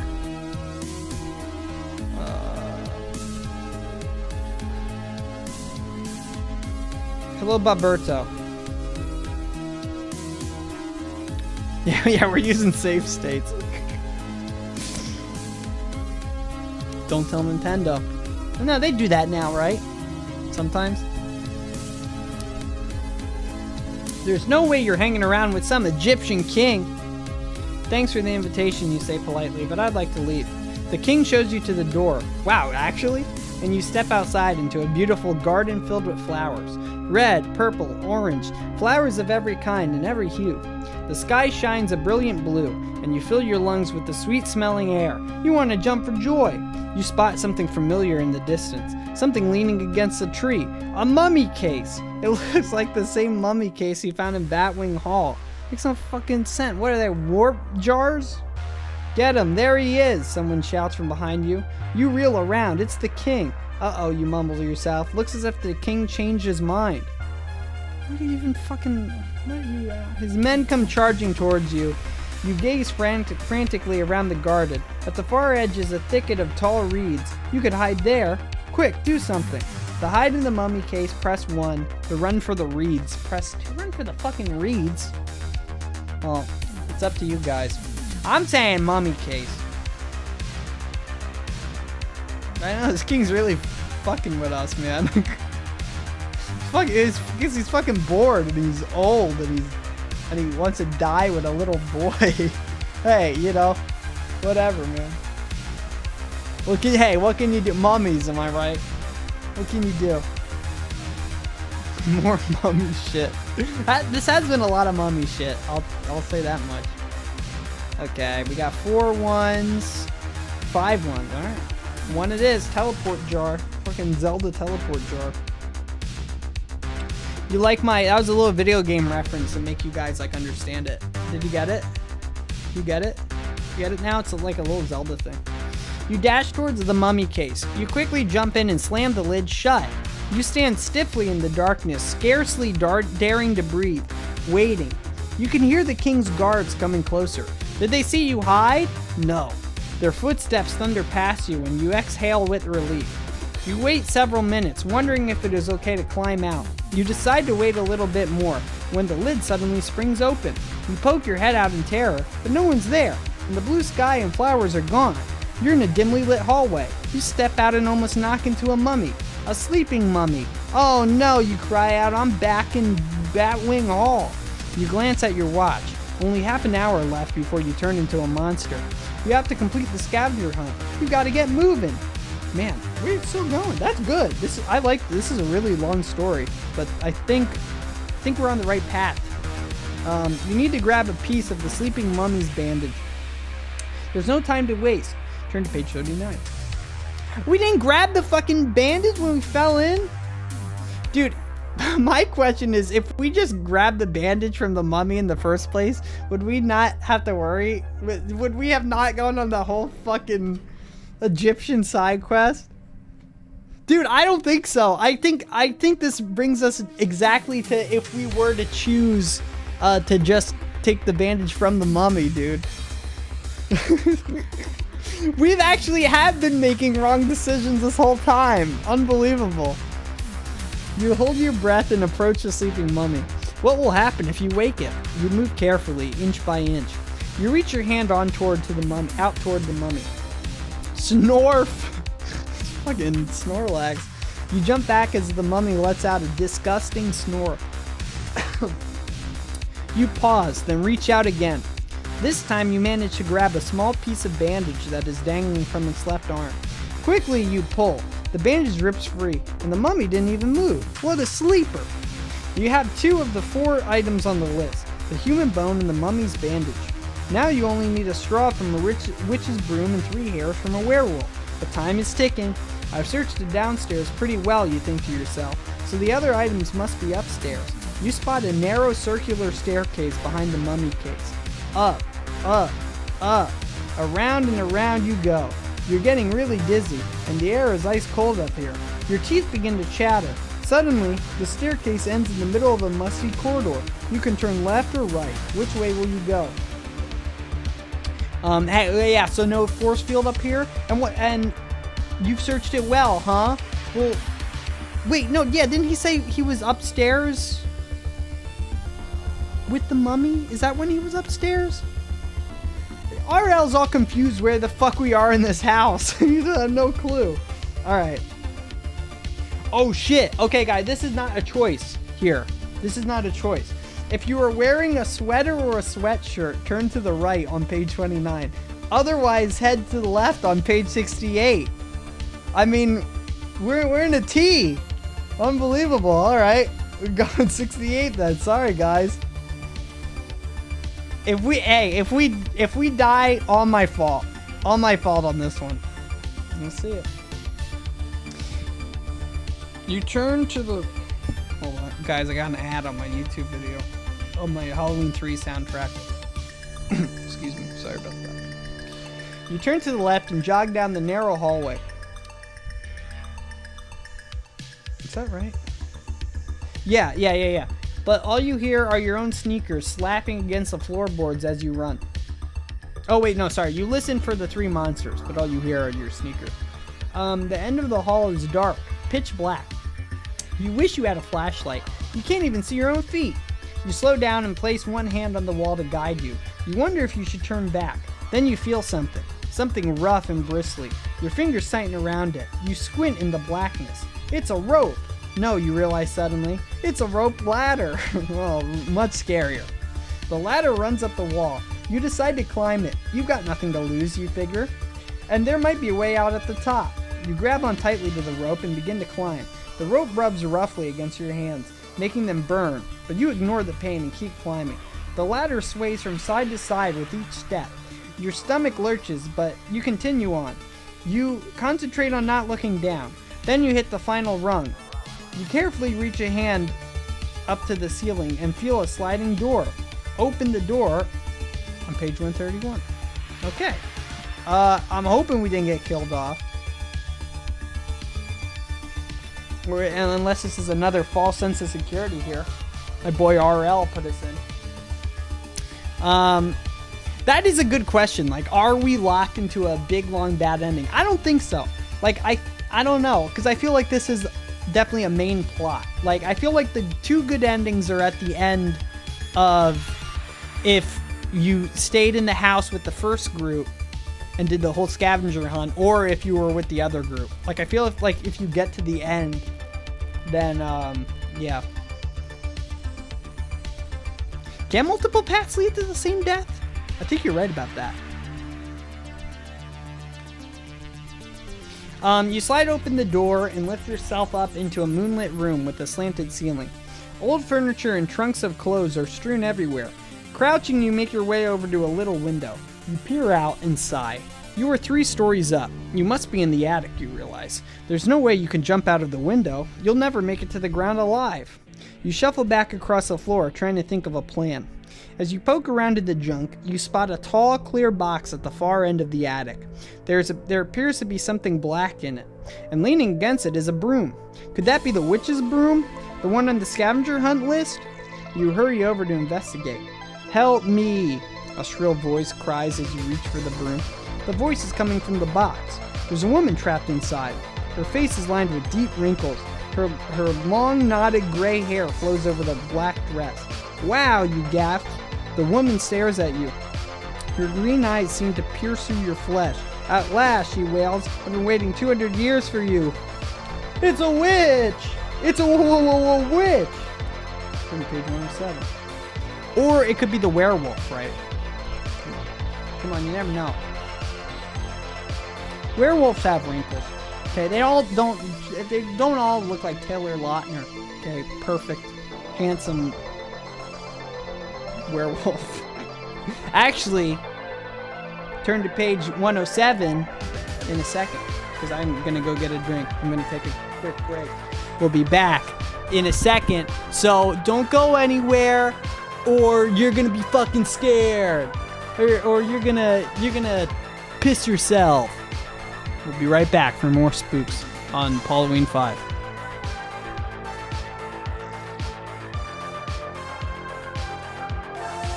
What's here? But at first, they have to find them.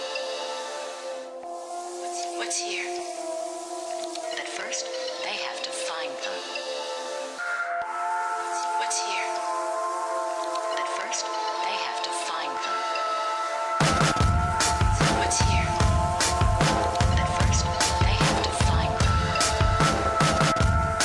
What's here? But at first, they have to find them. What's here?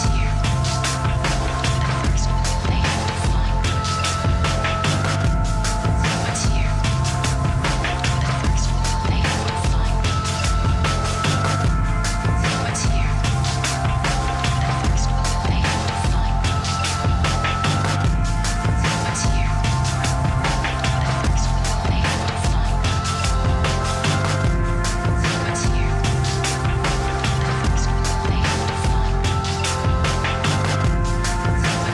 But at first, they have to find them. What's here? But at first, they have to find them.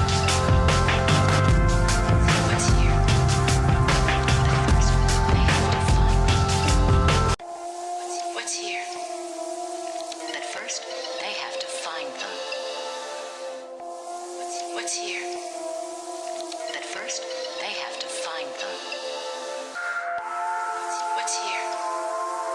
But at first, they have to find them. What's here? But at first, they have to find them. What's here? But at first, they have to find them. What's here? But at first, they have to find them.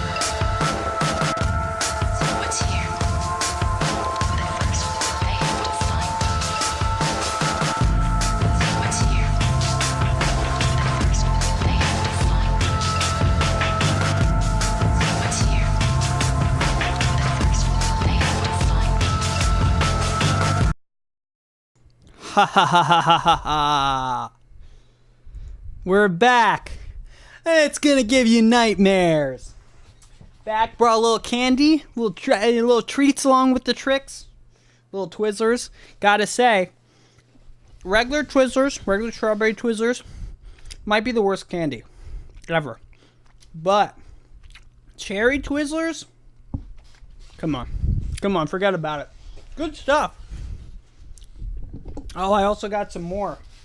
Luckily, I got a lot of candy in the old house now, dude. Getting ready for Halloween. Do I freeze my Twiz? No, that is the next level. I probably should, but I do this. Look at this, little straw strats with the seltzer water. Oh man, the cap is in the way. Hold on, gotta get this off.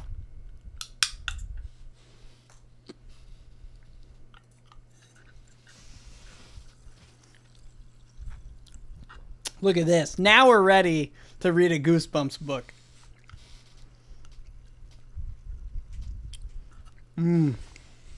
So good.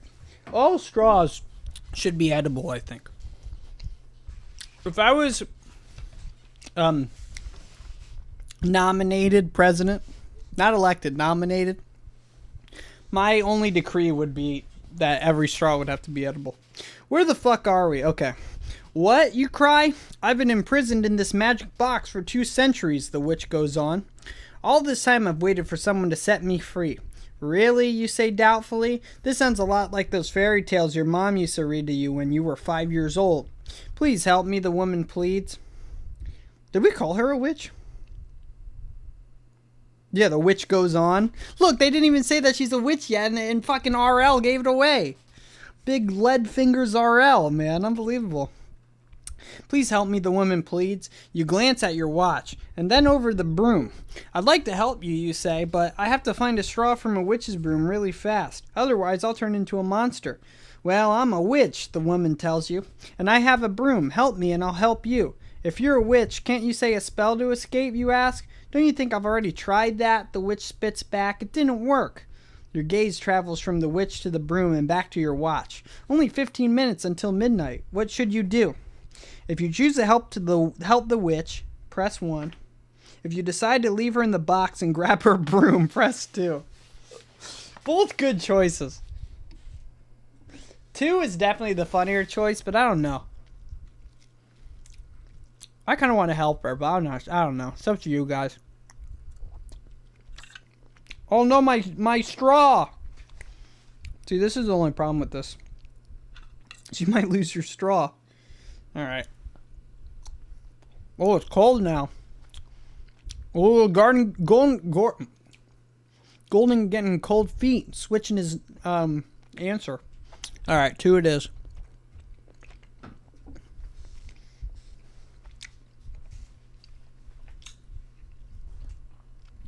Where can I put this thing down?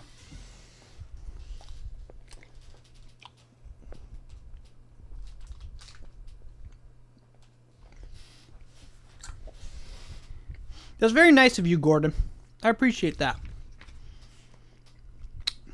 Okay, so 2, right?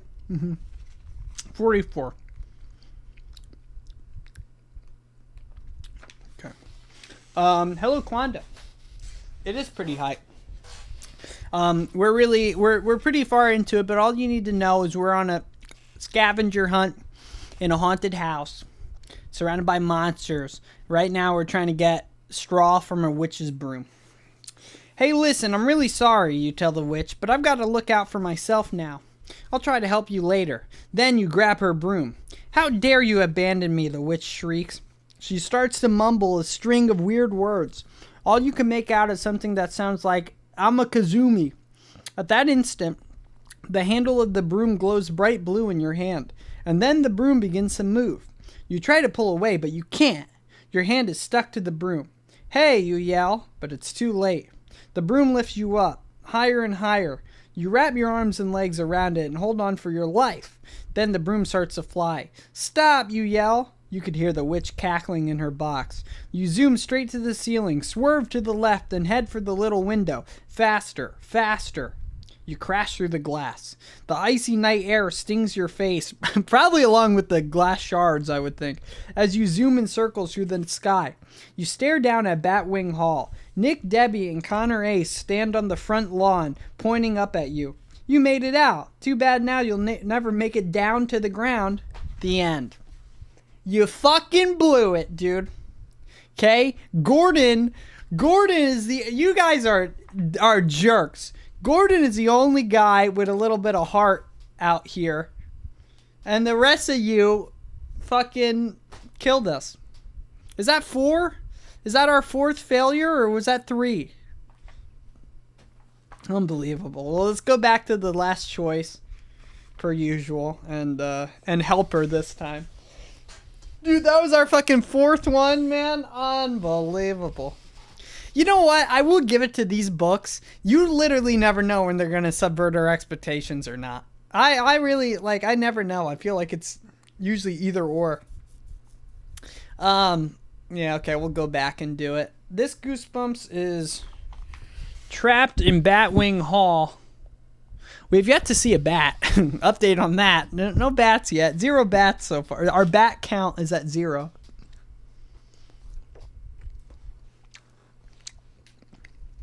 Unbelievable. 4th, dude. If we get 5 failures, I mean, that's embarrassing. If we get 5 failures, I'm banning someone. I don't know who it is. I should ban someone every time we get a failure. I should ban someone who voted wrong. That would be so funny. Oh my god. Okay. Go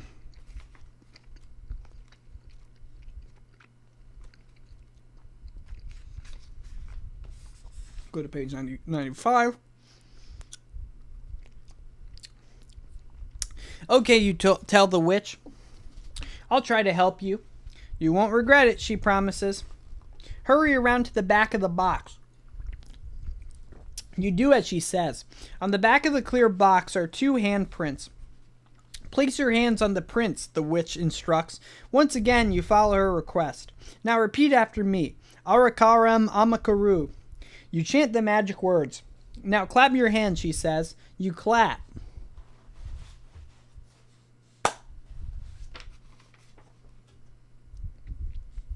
Nothing happens. You clap again.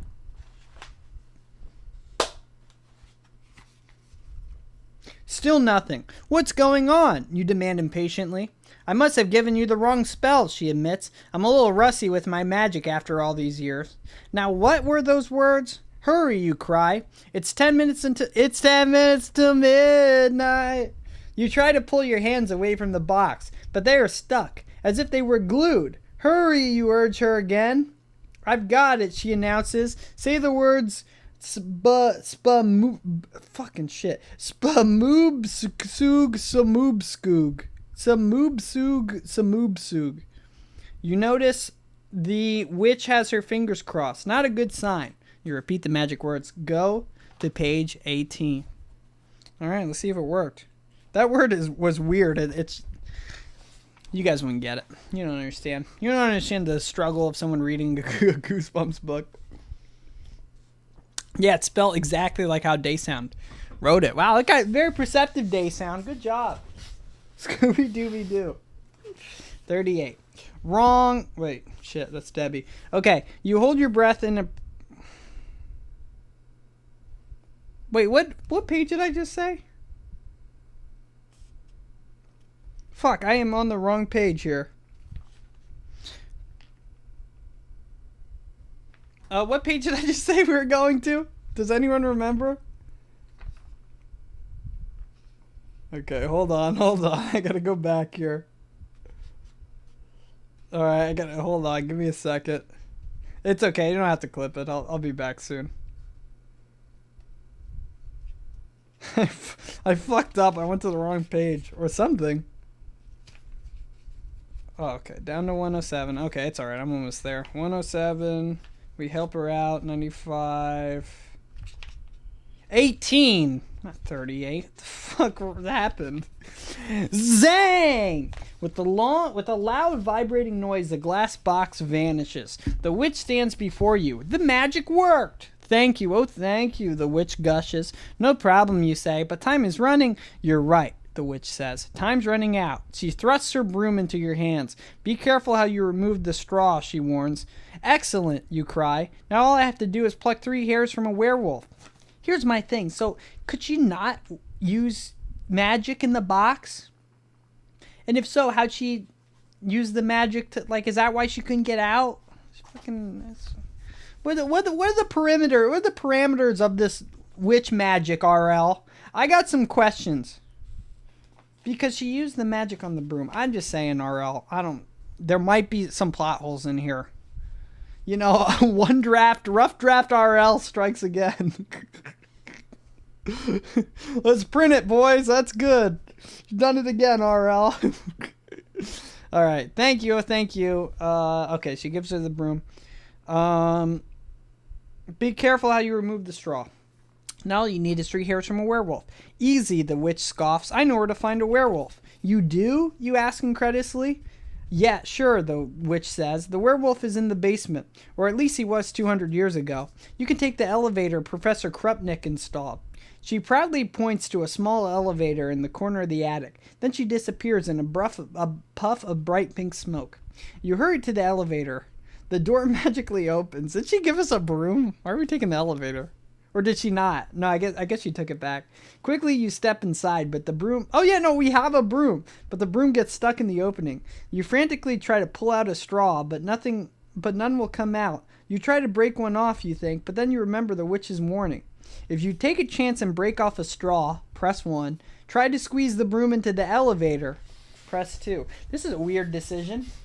I like how we get a broom and then we gotta take the elevator. Like, why can't we just, like, fly down to the ground? Also, what the fuck? Why'd this doctor just have all these monsters? I don't get it, RL. I need more lore in this story. I want to know kind of what he has a doctorate in. Yeah, how small is this elevator? Are we saying that the broom is bigger than us? I mean, I guess we are a 12-year-old little boy. All right, looking like we're going 2. Which 2? Try to squeeze the broom into the elevator. I don't know about this. I have a bad feeling about this. Every time you try to, like, force through, I feel like it doesn't work, but I don't know. You decide not to risk breaking off a straw. You stand in front of the tiny elevator with the broom. You scratch your head. The broom is definitely too tall, and the elevator opening is too short. How will you possibly make this broom fit? You wonder. Time is ticking away. You have only one choice. You turn the broom diagonally and try to wedge it through the elevator door. It works. What the fuck you mean? What, you didn't try that already? You quickly jump into the elevator yourself, and the floor drops out from beneath your feet. The broom tumbles down the elevator shaft. Is this like a dumbwaiter? You grab for the railing on the elevator wall. There's nothing between you and the basement but air. You hang on, gripping so tightly your knuckles turn white. What will you do now? There's no way you can crawl back out, and if you let go, you'll plunge to your death. Help, you cry out, help. But you know no one will help you. Your fingers start to slip. You try to grip the railing more tightly, but one finger falls away, then another. Quick, turn to page 49. Not dead. Yet. We could still be dead. This could be a long death. Like before. But so far we're safe. He puts it diagonally. Like, oh, good. Wow, what a genius. They said that broom fell, right? Yeah, the broom fell. How we doing on the music? All right, we good.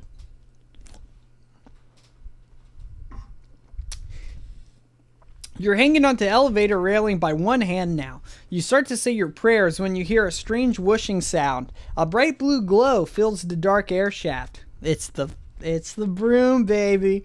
You glance down. It's the witch's broom, glowing blue, floating up through the air. You bellow with joy. The next thing you know, the magic broom swoops underneath you. Without thinking, you throw your arms around the broom handle, and you're off. With a loud whoosh, the broom flies you down to the basement. What a ride. You leap off the broom onto solid ground. You're safe, you think, and then you hear the snarling.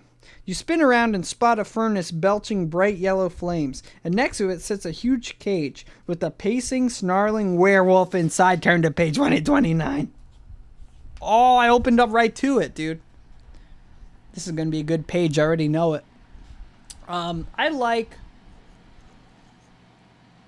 Oh, you have no music. I forgot to put it back on. Yeah, you know. Hey, it's impossible for me to see that. It's impossible for me to tell. I don't know what you expect. 129. Clang. I just want to say, I really like when we befriend like a weird character in this. I'm glad the witch was nice, because Debbie ended up being a butt face. Clang. The werewolf crashes head on into the side of the cage. He howls in frustration. His fangs snap at you. You back up a step. You bite your lip as you stare at the hairy beast. Familiar laughter fills the room as Nick, Debbie, and Connor slide down the basement staircase banister. Oh, they're so fucking cool, though. What's the matter? Nick taunts you. Not having fun? Only 4 minutes left, Connor reminds you, pointing at his small watch. If you don't get 3 hairs from the werewolf by then, you'll turn into one of us. But that's not so bad, is it? Debbie says. I mean, don't you think I'm beautiful? She plucks a tarantula from her hair and wiggles it at you. You gaze at her hideous face and shudder. You'll do anything to avoid turning into a fucking purple-faced fuck like her. Cautiously, you step up to the cage. You stick your hand between the iron bars. Slowly, you reach for the werewolf. Growl! The beast's jaws snap at your fingers, barely missing them. You pull your hand back, trembling. There's only one way to get the hairs, Nick says. You'll have to go into the werewolf's cage. Go to page 127. Over right here. What the fuck did that, like, what? I don't know if that's the only way, I'll be honest. Don't we still have the broom? Can't we do, like, some broom shit? Some broom shit. Okay, 127. Nick is right. You'll have to go into the cage. Still holding the witch's broom, you approach the werewolf. Connor, Ace, and Debbie laugh, but you focus on the hairy beast. With each step you take, it growls louder. Then suddenly, the creature whimpers. His ears flatten against his head. He's afraid, you realize. But of what? You reach for the cage door. The werewolf whines loudly. The broom. It's scared of the witch's broom. You don't know why, and you don't care. You hold the broom in front of you with confidence. You open the door and squeeze into the cage. The beast lunges at you. Quickly, you thrust the broom at it. The werewolf backs off, but only a few paces. Nice going, wimp. We did use broom shit. That's good.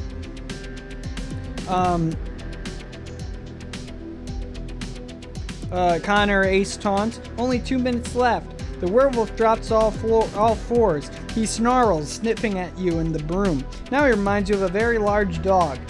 I actually kind of like that. That's kind of funny. Hey, you think maybe the answer is to treat the werewolf like a dog? Maybe the answer is to treat the werewolf like a dog. Command him the same way you would command your own dog. Or you could pretend to be a wolf. Maybe that way he will let you close enough to pluck hairs. Why the fuck would you act like a wolf? That makes no sense. Which you try. If you try to command him, press 1. If you pretend to be a wolf, press 2. Alright, let's see. Hi, Stare. Thanks for the host.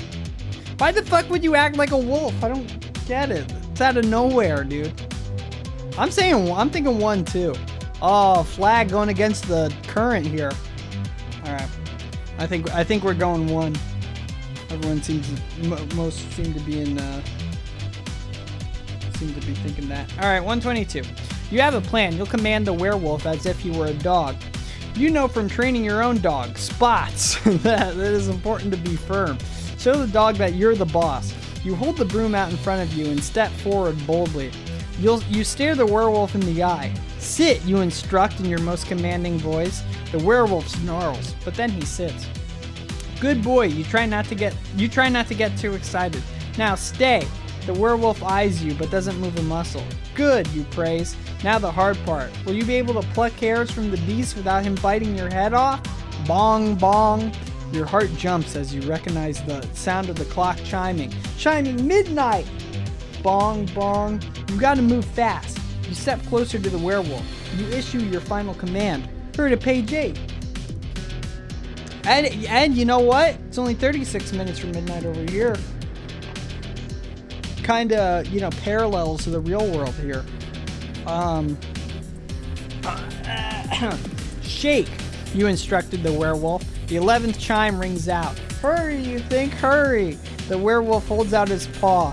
Quickly, you pluck 3 hairs from his forearm. The final chime never rings. Instead, there's an enormous thunderclap. The force shakes the house. I did it, you cry, dancing in a circle. I got the 4 items. There is no answer. You gaze around the basement. It's empty. No Nick, no Debbie, no Connor Ace, no werewolf. Where is everyone? You shout. I won! The fire in the furnace has turned to cold ashes. You head for the staircase and climb upstairs. Hey Nick! Debbie? Connor Ace? You call out. In here, cries a familiar voice. It's Nick! You race up the steps, 2 at a time. You follow his voice to the living room of Batwing Hall. You feel around in your pocket. You still have the human bone, the mummy's bandage, and the werewolf hairs in your other hand. In your other hand, you hold the witch's broom. You have all the items on the list. The monsters have to let you go, right? You step into the living room, turn to page 105. It seems like they can't do anything about it. Bitch. You know, I'm still thinking about those fucking Ace bandages from the dining room that fucking made the Debbie almost explode. Are we ever gonna figure that out? What's up with that? I have all the items on the list, you announce as you enter the dark living room. I found the human bone, mummy's bandage, the witch's broom, and I even got 3 hairs from a were. What are you talking about? Nick interrupts. You gasp. You can't believe your eyes. There sit Nick, Debbie, and Connor Ace in a circle on the living room. There are 3 people. Can't make a circle. It's a triangle. That's a triangle, brother. Sorry. Sorry to break it to you. But they're not monsters. They look like normal kids. What happened, you cry? Why did you change back? Change back? Debbie asks, running a hand through her hair, her long spider-free hair. Change back from what? From monsters, you say? Come on, you guys. Come on, you guys. I know what you really are. Don't play any more games.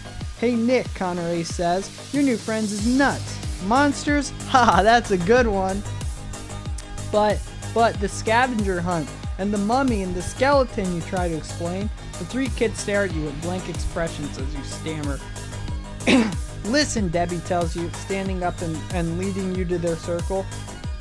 You're just in time for Nick's very spooky story. You sit on the floor, your mind spinning. Go to page 90. Look at this. Looks like nothing ever happened. We might have a good ending here, fellas. Nick begins his story.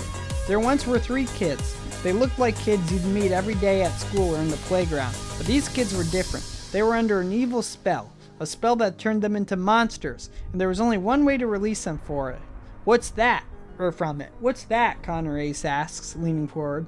They had to find another kid who would pass a horrible, deadly test. No kid had ever completed the test and lived to tell about it. Nick continues in a low voice. The test was a scavenger hunt, and the kid would have to find 4 creepy, impossible things. Only then would the monsters change back to kids. What happened? Debbie asks breathlessly. You stand up and head for the front door. You're going home. You have a funny feeling you know exactly how this story is going to end. We did it! Fuck yeah! We did it, baby! Fuck. Oh, only 4 deaths. And we finally did it. I'm 99% sure that's a good ending. We got true ending. Wait, split? Oh, I should have started a timer, dude. Wow, we'd be going for 2 hours, though. I think that was a good hour-and-a-half campaign. Woo! You know what we could do? We could split this into, like, 2 days.